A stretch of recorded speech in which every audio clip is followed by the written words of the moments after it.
Hello viewers, welcome to my YouTube channel Paramount English study with Rajan sir. आप लोगों का जो एग्ज़ाम इधर पीजीटी का 17 और 18 को था वो हो गया है। इसमें इंग्लिश पीजीटी का जो आया है पेपर, क्वेश्चन पेपर, इस बार का पेपर निश्चित रूप से अभी तक जो पेपर आया था उसमें कहा जा सकता है कि उसमें ये सबसे हार्ड कहा जा सकता है। वैसे 2016 का भी पेपर हार्ड था, मान के चलिए कि वैसे ही लगभग पेपर ये भी रहा है। तो आप लोगों को ये बताने के लिए हम यहाँ पर हैं कि इसमें जो आंसर किया आया है ऑफिशियल, उसमें कितने क्वेश्चन पर आप ऑब्जेक्शन या क्लेम कर सकते हैं। जैसा कि डेट जो टाइम दिया गया है 23 तक दिया गया है आपको, अगस्त तक। तो आपको किस क्वेश्चन पे ऑब्जेक्शन करने पर आपको उसको होना ही चाहिए ऑब्जेक्शन, क्योंकि आपने उसको किया होगा और आपने इतना लेबर परिश्रम किया है तो उसका एडवांटेज तो मिलना ही चाहिए आपको। तो ये क्वेश्चन आपको हम बताने से पहले ये पेपर नंबर, ये जो है बुकलेट है सीरीज डी है, D for dog, D for doll, ये वाला है। और इसमें हम क्वेश्चन नंबर बोलते जा रहे हैं, क्वेश्चन भी हम बोल दे रहे हैं। आपको बुकलेट उठाने की ज़रूरत नहीं, अगर आप उठाते हैं तो भी ठीक है, और नहीं तो हम क्वेश्चन नंबर भी बोल दे रहे हैं और क्या उसमें गलतियां हैं और कैसे वो सही हो सकता है ये आपको बता रहे हैं। तो पहले आता है क्वेश्चन नंबर 24, ये डी सीरीज है। तो है इसमें क्वेश्चन कि will you stop talking, he said, वह कहा कि क्या तुम जो है बातचीत करना बंद करोगे। ये डायरेक्ट से इनडायरेक्ट करना है। तो डायरेक्ट से इनडायरेक्ट जब होता है और फर्स्ट वर्ड जब स्टार्ट होता है, बिगिन होता है ये किसी हेल्पिंग वर्ब से या किसी क्वेश्चन वर्ड से, तो आपको मालूम है कि सेड या सेड टू को हटा करके उसको आस्क्ड में चेंज करते हैं। और एक चीज़ और ध्यान देना होता है, उसके साथ जो होता है, जो कंजंक्शन होता है वो इफ़ या वेदर होता है जब हेल्पिंग वर्ब से स्टार्ट होता है। यानी कि यदि आपका रिपोर्टेड स्पीच स्टार्ट होता है किसी हेल्पिंग वर्ब से तो कंजंक्शन होता है आपका इफ़ या वेदर। और यदि आपका इंट्रोगेटिव में जो रिपोर्टेड स्पीच है अगर वो स्टार्ट होता है किसी क्वेश्चन वर्ड से तो same question word will be your conjunction. तो आपका वही जो क्वेश्चन वर्ड होता है वही will be used as conjunction, उसी तरह कंजंक्शन की तरह ही यूज कर दिया जाता है। जैसे व्हाट है, व्हेन है, हु है, व्हिच है, तो उसको वैसे यूज करते हैं। लेकिन इसमें देखिए लिखा है will you stop talking, he said. अब यहाँ पर तो कोई क्वेश्चन वर्ड नहीं आया है। अब इस सेंटेंस को अगर देखा जाए तो चेंज करेंगे तो आस्क्ड आना ज़रूरी है। तो आस्क्ड जो आया है वो दो ऑप्शन में आया है, ऑप्शन ए और सी में। अब ए में जो ऑप्शन है उसमें वाई का यूज कर दिया है कंजंक्शन के रूप में, जबकि यहाँ पर वाई का कोई मतलब ही नहीं है, तो ए वाला ऑप्शन भी हट गया। बी वाला होगा नहीं क्योंकि टोल्ड आया है, जिसको आप आयोग ने करेक्ट मान लिया है। ये तो एकदम अजीब से एकदम जो है ऑड है ये। और लास्ट वाला एडवाइज्ड तो होगा ही नहीं। तो इसमें बचता क्या है आपका ऑप्शन सी। इसको इस कम से कम एक रूल ये फॉलो तो किया जा सकता है कि इसको अगर इंट्रोगेटिव आप नहीं मानते हैं, इम्परेटिव सेंस में चेंज करना चाहते हैं तो किया जा सकता है। तो आस्क्ड के साथ आप लगाइए ही आस्क्ड देम, ये तो सही है। अब इसमें टू का यूज लेकिन करना है तो इसलिए नॉट टू टॉक अगर किया जाएगा तो ऑप्शन सी ही करेक्ट हो सकता है, नहीं तो और कोई ऑप्शन करेक्ट इसमें नहीं है। जबकि बी मान लिया आयोग ने, इस पर आप क्लेम कर सकते हैं पूरे तर्क के साथ, पूरे ऑथेंटिक के साथ। बुक आपके पास है, उसमें सब में लिखा हुआ है कि कहाँ पर आस्क्ड लगना है, कहाँ पर इम्परेटिव केस में जो है टू लगाना है, और यहाँ पर वाई लगा करके सेंटेंस को चेंज किया गया है। और पहले ऑप्शन में वो भी गलत हो गया और बी को उन्होंने सही मान लिया जहाँ टोल्ड लगा दिया, जबकि जहाँ पर कोई मतलब ही नहीं है टोल्ड का। और इसलिए ये आपका ऑप्शन बी वाला ये यहाँ पर करेक्ट नहीं है, जिसको आयोग ने मान लिया है। तो ऑप्शन आपका सी करेक्ट होगा।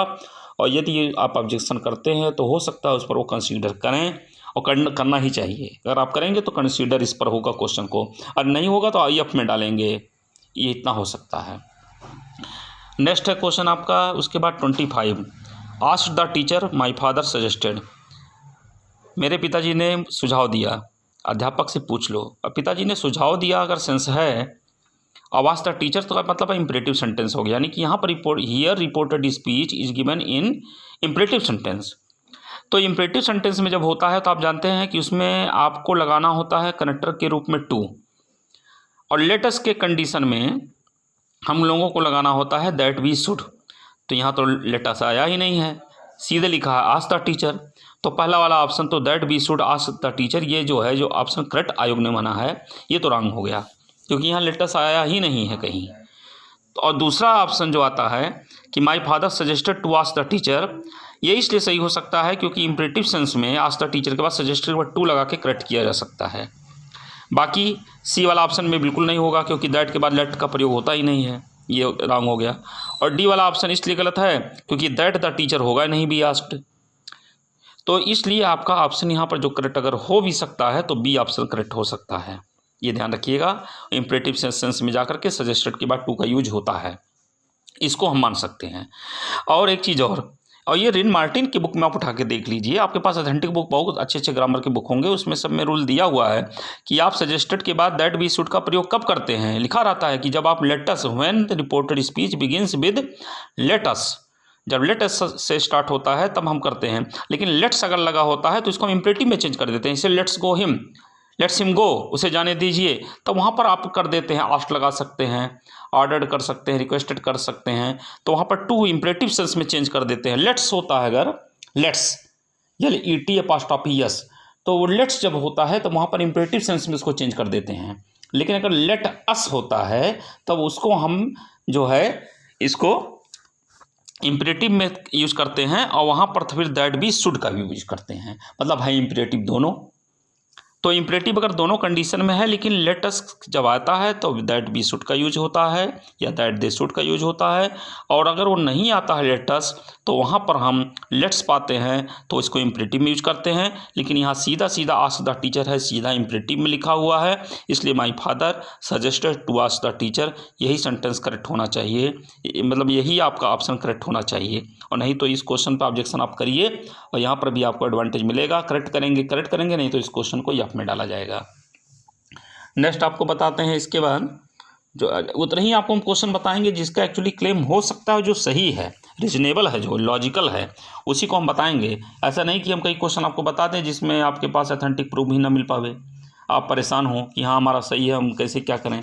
हम वही केवल क्वेश्चन बता रहे हैं जिसका एक्चुअली क्लेम आप कर सकते हैं और उसका पूरा एडवांटेज आपको मिल भी जाएगा, क्योंकि उसके पास आपके पास इसका ऑथेंटिक जो है प्रूफ है। इसके बाद आता है क्वेश्चन नंबर 97 पर। देखिए डी सीरीज का बात चल रही है, पीजीटी इंग्लिश का। क्वेश्चन नंबर 97 पे, we were time for the train, हम ट्रेन के लिए समय पर थे। अब देखिए टाइम के पहले यहाँ पर नियमानुसार अगर देखा जाए तो ऑन और इन यहाँ पर दो ऑप्शन है, दोनों करेक्ट हैं।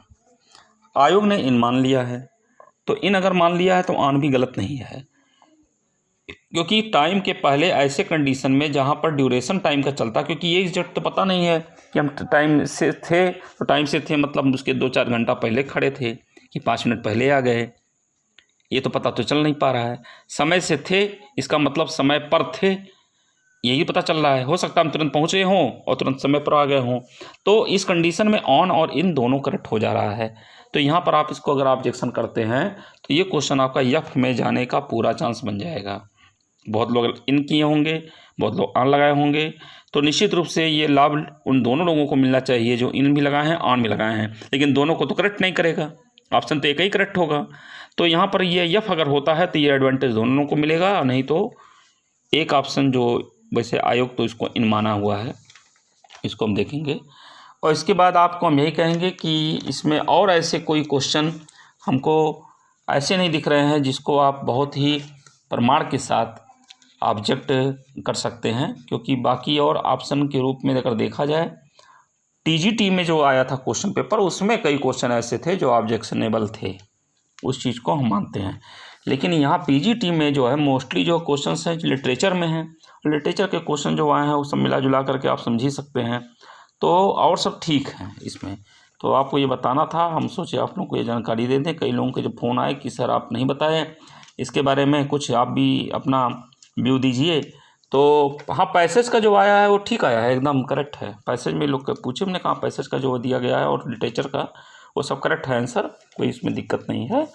तो यहाँ पर आपको बताना था, आपका रिजल्ट जो है इस सप्ताह के लास्ट स्टार्ट हो सकता है कि आना शुरू हो जाए। संशोधित आंसर की के साथ ही रिजल्ट आवे, और संशोधित आंसर की अगर पहले देना होगा तो ये मंडे ट्यूसडे से आना ही स्टार्ट हो जाएगा।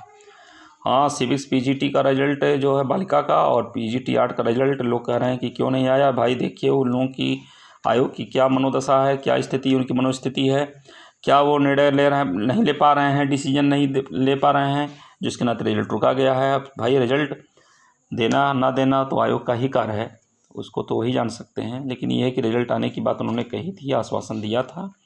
हो सकता है रिजल्ट देने के कुछ होम मोड में अगर तैयारी होगी तो निश्चित रूप से आएगा रिजल्ट।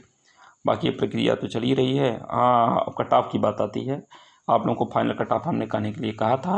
आप लोगों का वीडियो कल से आना स्टार्ट हो जाएगा। सभी सब्जेक्ट का आपको कट ऑफ बताया जाएगा। एग्जैक्ट टीजीटी का भी जितना सब्जेक्ट है मेरे पास पूरा रिकॉर्ड डाटा आ चुका है। कल हम उसको बैठ करके स्टार्ट करना शुरू कर देंगे, अपलोडिंग करना टाइम निकाल के। और कल से आपका वीडियो आना स्टार्ट। अब आप लोग जो कह रहे थे ना कि कहाँ गया, अब आ रहा है, एकदम सामने आएगा, वही आएगा, वही आपकी देखिएगा। भगवान चाहेंगे, ईश्वर, तो वही जब आपका रिजल्ट निकलेगा देखिएगा, वही कट ऑफ मेरिट वही दिखाई पड़ेगा सब, जैसे अब तक हुआ है। आज तक के जितना हमने बताया रिकॉर्ड में आपने देखा होगा, तो वो चीज़ आपके सामने फिर आने वाला है। कल से आपका स्टार्ट हो जाएगा वीडियो आना। और एक चीज़ और है कि पीजीटी का भी हम आपका फाइनल कट ऑफ बताएंगे कि क्या स्थिति बन सकती है, कितने बार कॉलिंग हो सकती है, और कितने तक आप लोगों का इंटरव्यू के बाद भी मतलब फाइनल सिलेक्शन हो जाएगा। ये हम पूरा प्रयास करेंगे कि वो भी हम कई सब्जेक्ट का, लगभग सब सब्जेक्ट का दें, प्रयास करेंगे। लेकिन कुछ सब्जेक्ट 4-5 सब्जेक्ट का तो श्योर देंगे। तो इसके लिए आप वीडियो हमारे साथ बने रहेंगे, ऐसा विश्वास है। तो इस तरह से चैनल देखने के लिए बहुत बहुत thanks. Have a nice day.